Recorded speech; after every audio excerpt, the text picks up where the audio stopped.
guys, today I'm going to show you how to put together this. This is, let me show you under the close cam. This is the Naga for heavy gear Blitz. It's a resin kit. Let's open it up. That's what it should look like. I guess several factions can use that that model. So I don't know, whatever you use it for. I think the only thing that varies is the top weaponry. There's the main body that you have, along with the base. The base, as you see, is slightly smaller than the legs would suggest, but well, never mind. That's probably what it comes with. We have this little head here that goes like so, you see. And let me get you some room. That's a little visor or hat or whatever that goes on here to hide the details of the head or a cockpit, so that it turns into, you know, this alternative model. I don't think we're going to use it, but even so, this is a large gun. Show it to you here. That's just the sprue, the resin sprue. That's another large gun that is very similar. These are the little articulations that apparently go. I'm sorry. Apparently that goes here. You see, it's slightly curved, so it goes on the shoulders. And we have another one here. And this was the missing part from the other sprue. Again, these curved things. This may be the receptacle for one of these guns. See, it's a perfect fit. So you can have big guns on the whole thing. These are those little antennas that go in front of the whole thing. That's the antenna that goes on top right here. And these are weaponry that go in front, can go in front of our gear, right underneath here, underneath the underneath the head, right here, where there's a little peg. I don't know if you can really see well. So, as we are not lacking any options, I think magnetizing is in order here. So I'll prep this up and then I'll teach you how to build this and magnetize the weapon.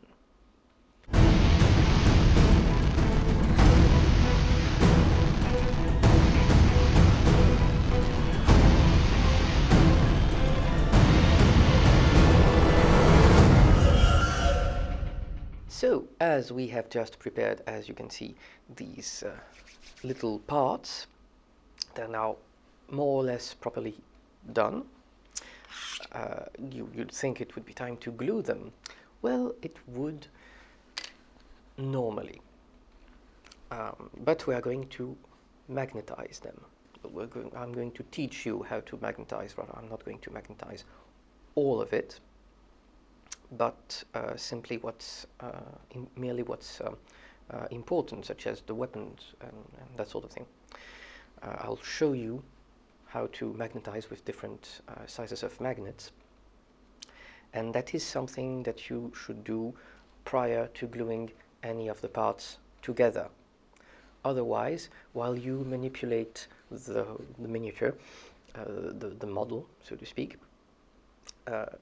you risk pressing on the parts that you've just glued and, you know, pulling them apart. So that's not what you should do. So let's see what we have here. This is our main main legs of our gear. No, it's actually, I've been calling it a gear. I've received information that it is not a gear. I'm sorry, it's just a walker. It's a Naga. It's the gears apparently are the humanoid robots, mechas, things, if you will. So I'm sorry if I've offended anyone, truly. So I don't play heavy gear yet. That's I would like to, but yeah, time. Anyway, so magnetizing. This here and this here is where the weapons go. The weapons that should be interchangeable, you know, as we have more of those here and there, you know, little guns and stuff that we haven't yet tried out. We have that one there. It goes like so. Always dry fit it. Now it's actually quite well fitting because there's a raised area right here that corresponds exactly to the space between those two little pegs.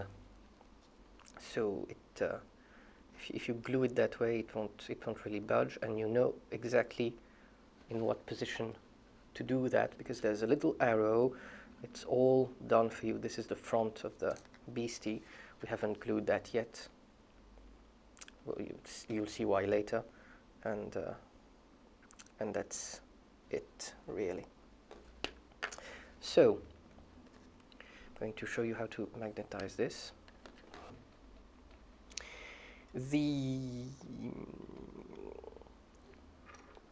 To put a magnet in the in these things, I think we'll put a larger one because it's, you know, on top, and it's always more practical, and it always sticks better than with the smaller models. This is the stuff we're going to use. These are magnets by Blue Demon. You can use any sort you like, you know. Do not be a slave to a brand, even though those ones are just as good as any other.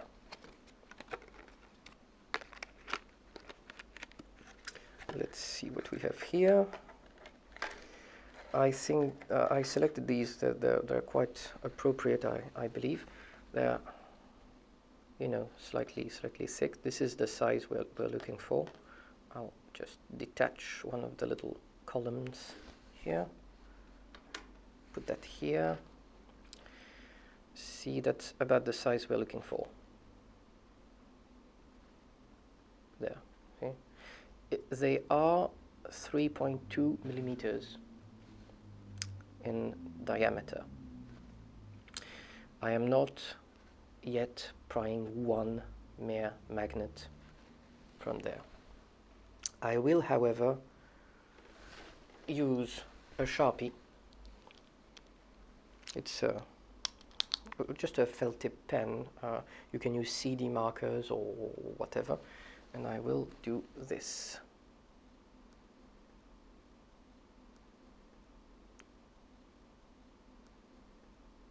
I will mark this side and not this one to differentiate the poles.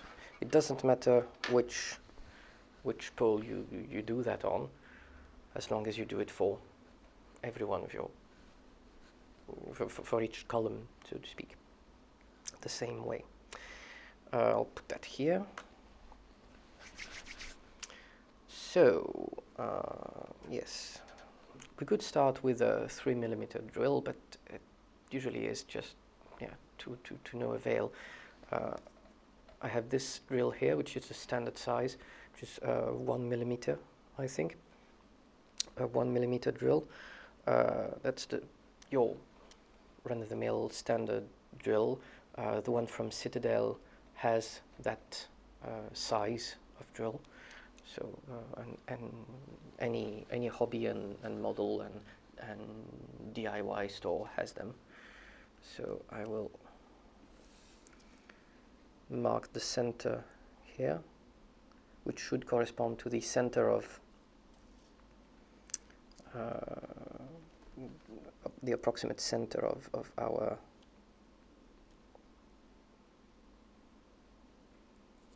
other parts. That's easy. It's easier than on other miniatures. That's approximately the center of this rectangle. I'm just doing a little just a little scratch, if you will. It's noticeable on camera. And then so that my drill does not slip. Well, it is slipping nonetheless, but there. And then straight down,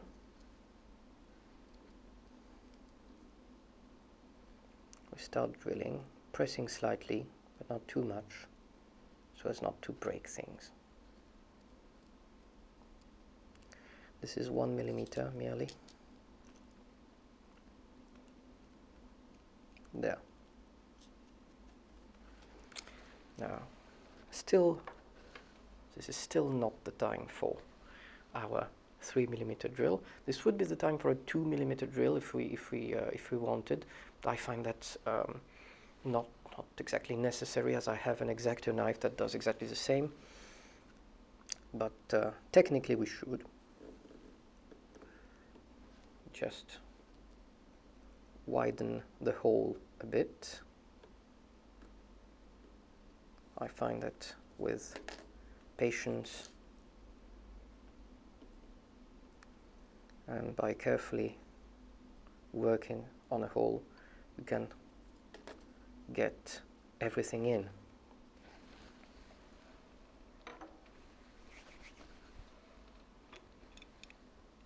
Properly. Now this is a 3 millimeter drill. I'll show you. This is the absolute limit. It's even slightly too big for this Citadel drill, but it still fits, you know. But it's slightly too big. So I wouldn't advise doing this very often. Fortunately, this is a pretty rare occurrence. I mean, you're not going to want to magnetize everything with such big magnets anyway. I would recommend, especially if you have loads of it to do, or are magnetizing several dreadnoughts, for example, or several gears, or several walkers at the same time, I would recommend that you get an electrical apparatus instead, because let's face it, it's tedious. And now that we have a hole that's slightly bigger, we can fit just the tip of our drill here, and we can start drilling just a little bit. We only need a hole that's about maybe 1 millimeter deep, 2 millimeters deep, so we don't need much.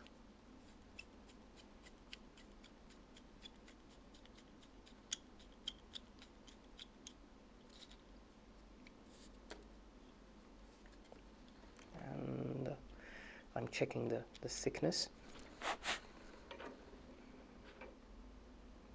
There.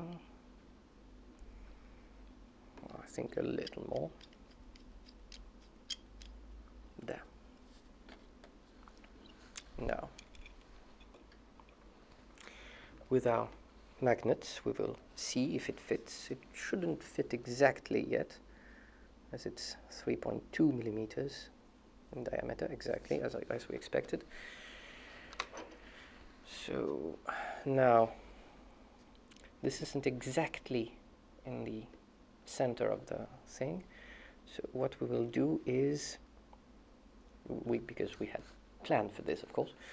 We will widen the hole slightly with our X-Acto knife up to the size of 3.2 millimeters. We won't measure precisely, but we'll use our keen eye to know if it's big enough for the magnet. Yes, it's possible. It's not even, not only is it possible, but it's generally easier than anything else. And we will, you know, this way we will dig the hole so that it's slightly more centered.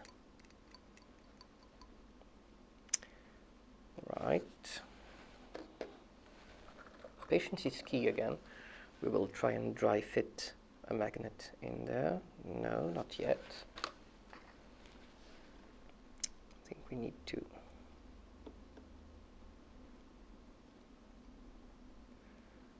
here a little more.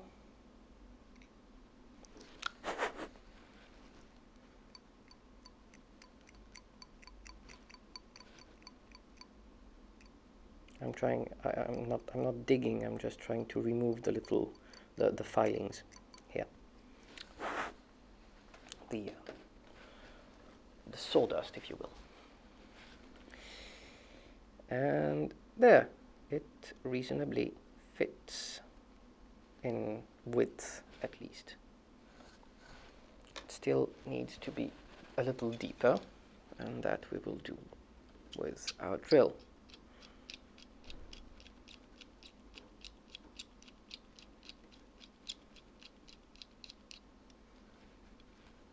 There, I think that's it. You will notice that when you drill, your hole is a little deeper than necessary because the drill is, of course, pointed. So your hole is like so, in some sort of a semi-hexagon shape. This is perfectly normal, and we want it that way. Don't worry. So, let's fit this again.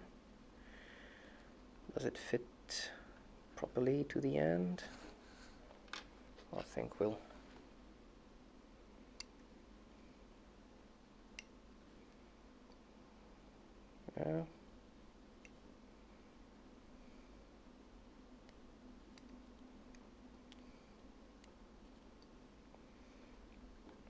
trying to dig a little more inside on the sides so that this fits better.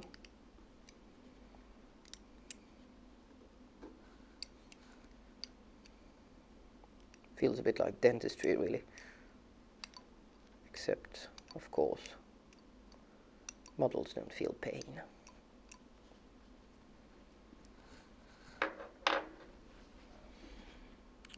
Fit it again. Yes, I see. Yes, it fits. It fits so well, in fact, that it has been stuck inside. Never mind that. I think it will come off with enough perseverance. There.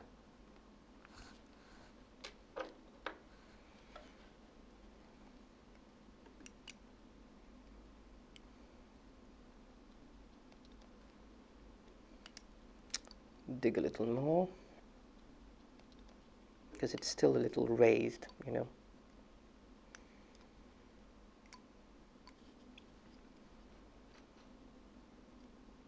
There. So, I think I'll use my round file so that it's smooth inside. Don't really need to, but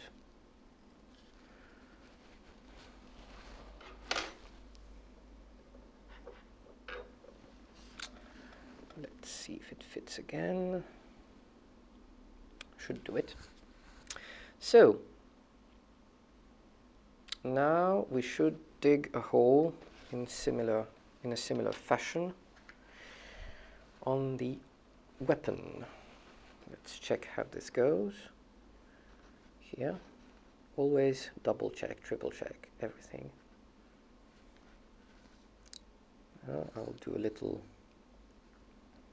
marking on where I think the hole should be, which is here. Start the hole here. Let's skip to this, because there's already a little groove.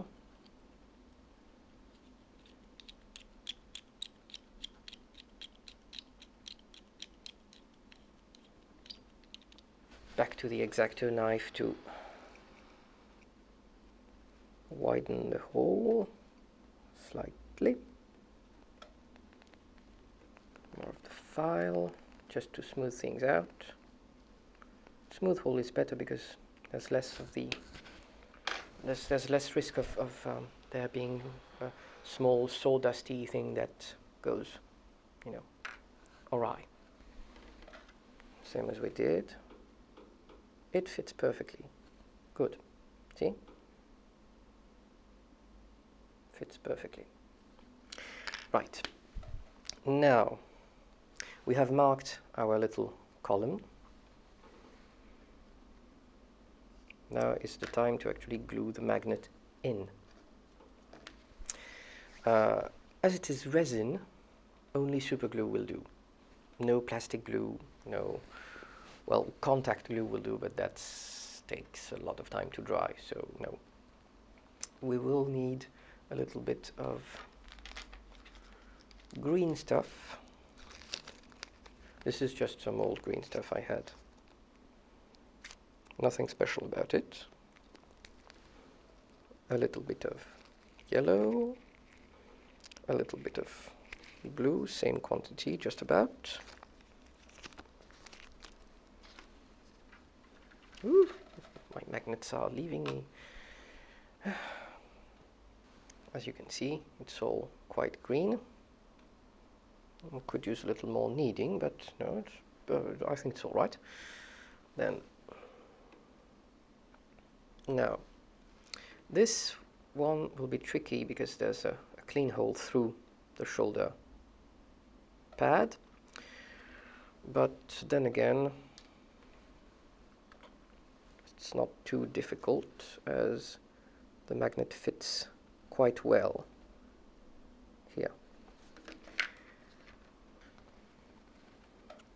Even less than, no, that's about the right quantity. Now I will put it here, inside here. I will grab some super glue. I use super glue gel. Any type of super glue is fine. I use super glue gel because I find it easier, it's less flowy. Just put a little drop in here on the side. Oh dear, that's a bit much perhaps.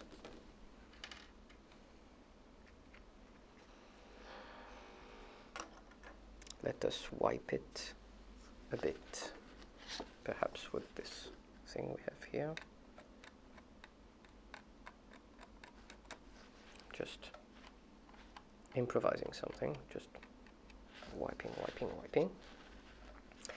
And we take our magnets, being careful that this is on top and not on the bottom, and we fit our magnet, just one magnet here, and we slide off the things. This is important because as magnets are polar, we want the proper orientation for this.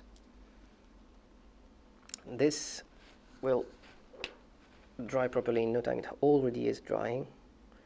I'm just underneath the little ball of green stuff that will hold it in place while it all dries, and then it will bond and be rock hard. There, see? A magnet right where we wanted it. Underneath, can't see a thing. More or less, you can see green stuff, and that's it. Now, on the other side, we'll do pretty much the same. A little ball of milliput, even smaller, that just goes on the bottom, and that's why the bottom is slightly, you know, we don't want any air bubble, and we want to consolidate our bond. So this little ball of milliput goes into the hole. We will again put 1 drop of super glue in the bottom. I use, it's not milliput, it's green stuff, sorry. I use green stuff especially because it is not water soluble, and it dries also whether or not there's any air. You know, it's just a 2-part epoxy putty that dries that way. And now, be careful. This is the other side, the top of our column of magnets. Last time we did that. Now we will turn it around so as the poles are properly aligned. And we do the exact same thing we did. We slide off this, and for further reference, because they will all be the same polarity, I just put a little Sharpie again on the same side, on the same poles, for future reference, for further weapons, of course. Now, back to our little weaponry. Is it straight? Is it yes, it is, more or less. Well, yes, it is, actually. There, see? Only slightly raised, it's okay. Now, this, yes, this has dried. This has dried as well. We'll fit it. There. As you can see, it fits properly. You can even turn it if you want. And it's quite properly aligned, as you can see.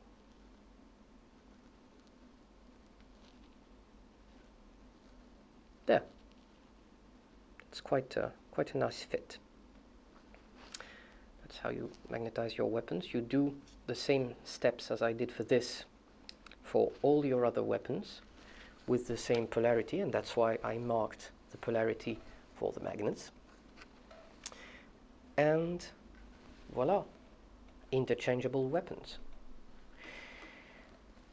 I will show you one more time this part here, and that's why we haven't glued it in place yet. And this weapon, that's a little fiddly, you see, it's a little smaller. We will use actually a smaller magnet, and I will show you, so you will see exactly what we can do with smaller magnets.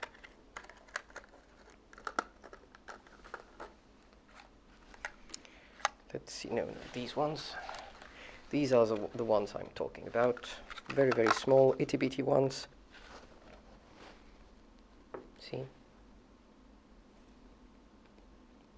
2 millimeters in diameter, actually. Only need a little column of them. I'll put the rest back in the box, because otherwise we might lose them. This is supposed to go here. There's even a peg that goes there, but I think one would like to perhaps change weaponry, you know, this one, or perhaps the flamethrower, or perhaps, you know.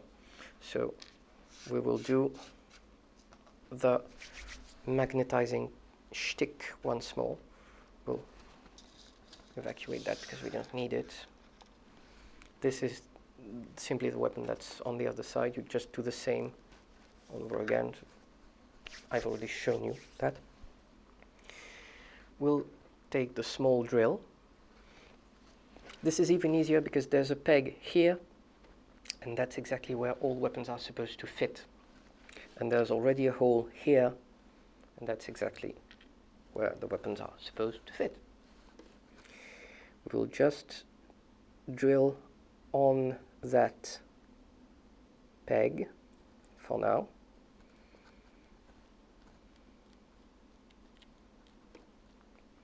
With the 1mm drill bit.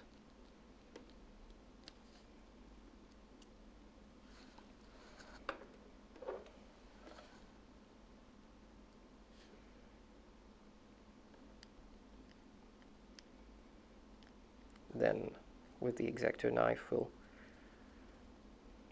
cut off all that crud there. I think this is wide enough. Let's dry fit our magnets. Oh, well, what do you know? It's not wide enough yet. There. That's all right. Let's see if it fits in that hole. It does. It does very well indeed. It's even slightly bigger. Right. As usual, we will mark our magnets.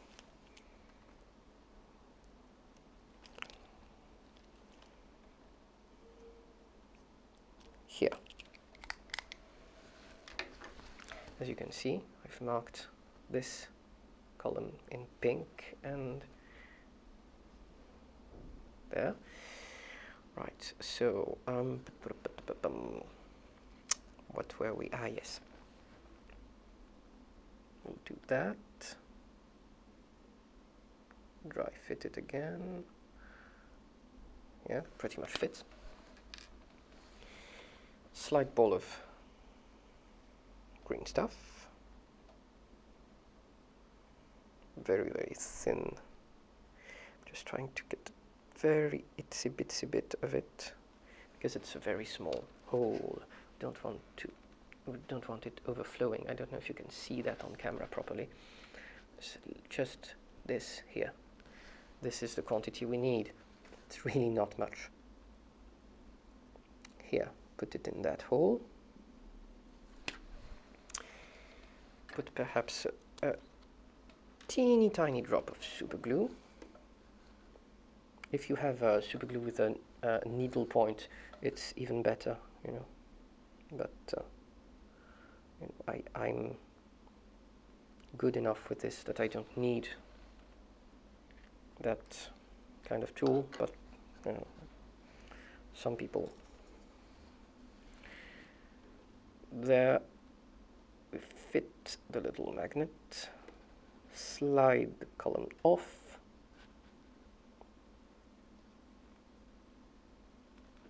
press it so it's straight. Oh, I think we'll press it thus. There. Don't hesitate to press it on a flat surface. Should be pressed again so that it is, well, it's slightly forceful. There, with a fingernail perhaps. See, it's reasonably smooth. There's no raised area, or maybe a 1/10 of a millimeter, but that's all right. We don't want too much friction anyway. Again, we'll do the same on the other side, repeating the steps that I've previously taught you about all that magnetizing stuff. A little ball of green stuff on the weapon, in the hole that is. Well, little ball has fallen off. Never mind. Put it in again. Little bit of glue, not much. Our ball of milliput has escaped again. Never mind. Just push it back in here.